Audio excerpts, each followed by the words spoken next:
Hello darlings, for today's video I'll be unboxing and trying on products from the Ipsy Glam Bag and Glam Bag Plus for April.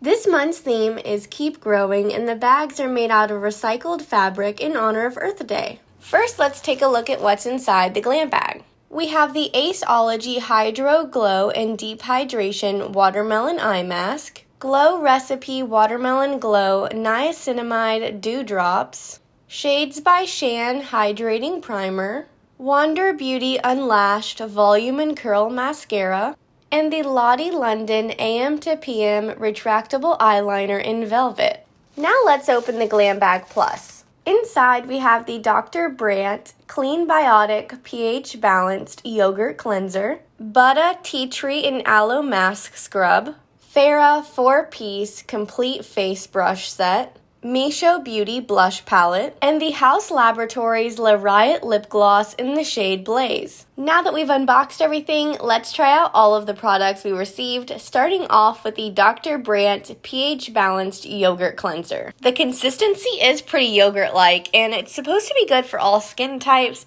and claims to help reduce redness as well. Next, I'm trying the Buttah Tea Tree and Aloe Mask Scrub. It starts as a treatment mask with kaolin clay to help smooth the skin and absorb any oils. Then it becomes a gentle foam cleanser with tea tree oil, and I can definitely smell the tea tree oil. It has little micro eco beads for exfoliation, and in the end you can also feel the cooling effect from the aloe vera. Now that I wiped away that mask scrub, my skin has this nice minty feeling to it, and I'm going to go ahead and try out the Aceology Hydro Glow and Deep Hydration Watermelon Eye Mask.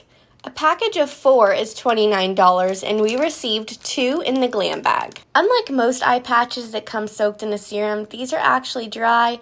You just peel them off of the backing and stick the sticky side onto your skin. I love using eye patches to help wake up my under eye area. To finish off my skincare routine, I'm applying the Glow Recipe Niacinamide Dewdrops. This claims to hydrate and visibly reduce the look of hyperpigmentation for a dewy, reflective glow without mica, glitter, or gray cast. To prime my skin, I'm using the Shades by Shan Hydrating Primer. I couldn't find the product on the brand's website, so it seems to be discontinued. However, it was interesting to find out that a portion of the proceeds from every Shades by Shan purchase goes to support single parents in need. Now let's take a look at the Mischo Beauty Blush Palette. This has 4 shades, 3 of which are matte. Let's swatch it. Wow, these are really pigmented. I'm using the F.A.R.A.H 4-piece Complete Face Brush Set to apply the blush.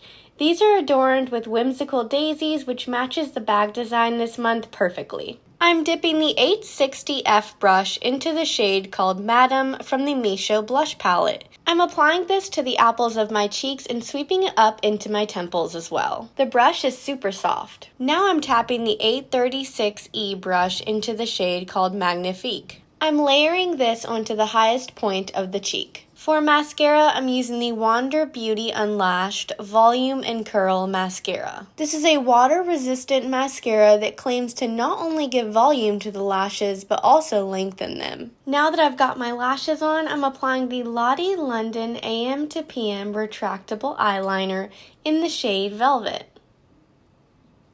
I'm putting this on my waterline to help blend my false lashes with my natural ones. Finally, I'm applying the Haus Laboratories Riot Lip Gloss in the shade Blaze. It's a very flattering rose color. Here's the finished look using products from both the Ipsy Glam Bag and Glam Bag Plus for April. Let me know your thoughts on this month's products in the comments below, and as always, please give this video a big thumbs up and subscribe to my channel if you'd like to see more. Thanks so much for watching. See you next time.